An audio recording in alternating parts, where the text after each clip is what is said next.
আমার নবীজি বিশ্বনবী একদিন সাহাবীকে ডাকে বললেন, হযরতে উবাই ইবনে কাব, তুমি বলো তো কোরআনুল কারীমের মধ্যে সবচেয়ে শ্রেষ্ঠতম আয়াত হলো কোনটি?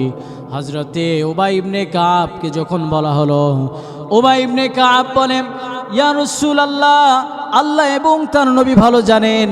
আবার আমার নবী ডেকে বলো, ও উবাই ইবনে কাব, তুমি বলো কোরআনুল কারীমের শ্রেষ্ঠতম আয়াত হলো কোনটি?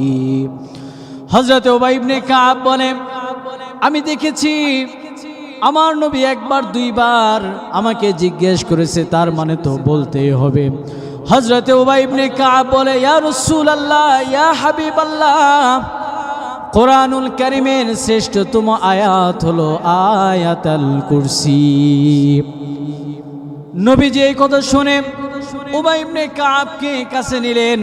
উবাই ইবনে কাবকে কাঁধের মধ্যে হাত দিয়ে ধন্যবাদ দিয়ে বলেন, উবাই ইবনে কাব রে, তুমি যে ইলম অর্জন করেছো, এই ইলমের মধ্যে আল্লাহ রাব্বুল আলামিন তোমাকে বরকত দান করুক। আয়াতুল কুরসির এত দাম, এত দাম।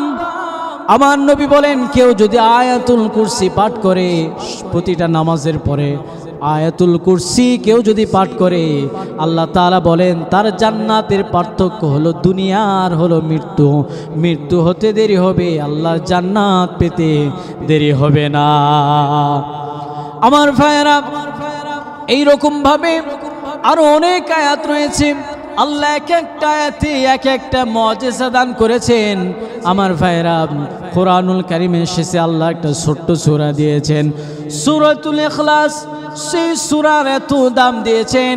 আমার নবীর একজন সাহাবী ছিলেন, এই সূরাটার এত প্রতি আমল করতেন। আমার নবীর সাহাবী হযরতে মুআবিয়া ইবনে মুআবিয়া রাদিয়াল্লাহু তাআলা আনহু এত পরিমাণ আমল করতেন।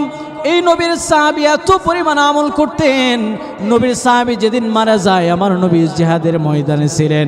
আমার নবীর কাছে জিবরাইল আমিন এসে ডাক দিয়ে বলে, ইয়া রাসূলুল্লাহ, আপনার সাহাবী হযরতে মুআবিয়া ইবনে মুআবিয়া দুনিয়া ছেড়ে বিদায় নিয়ে চলে গেছে। ইয়া রাসূলুল্লাহ, আপনার আল্লাহর পক্ষ থেকে আদেশ হলো আপনি নবী নিজে আপনার সাহাবীর জানাজায় উপস্থিত হয়ে যাবেন।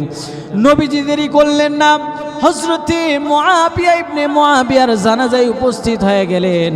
আমার নবী যখন জানাজায় দাঁড়ায় গেলেন, আমার ভাইরা একটু লক্ষ্য করুন, গভীর মনোযোগ দেন। হযরতে মুআবিয়া ইবনে মুআবিয়া লক্ষ্য করে জানাজায় যখন শুরু করবেন, আকাশটা পরিষ্কার ছিল। নবীজি যখন জানাজায় দাঁড়ায় গেলেন, হঠাৎ করে আকাশ মেঘাচ্ছন্ন হয়ে অন্ধকার হয়ে গেলেন। আমার নবী হযরতে জিবরাইল আমিনকে ডেকে বললেন, ভাই জিবরাইল, বলো তো দেখি একটু, আকাশটা পরিষ্কার ছিল, আকাশটা হঠাৎ করে এত মেঘাচ্ছন্ন হওয়ার কারণটা কি রে ভাই জিবরাইল?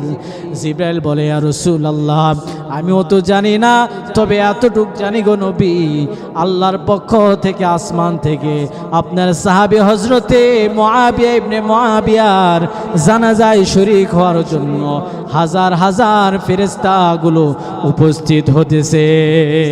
সুবহানাল্লাহ।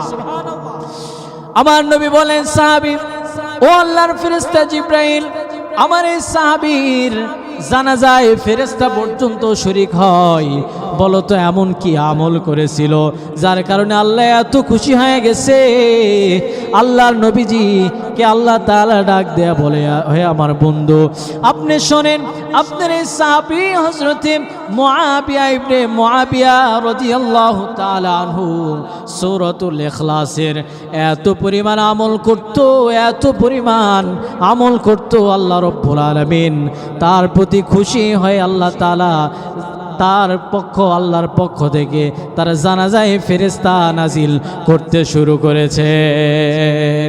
সুবহানাল্লাহ।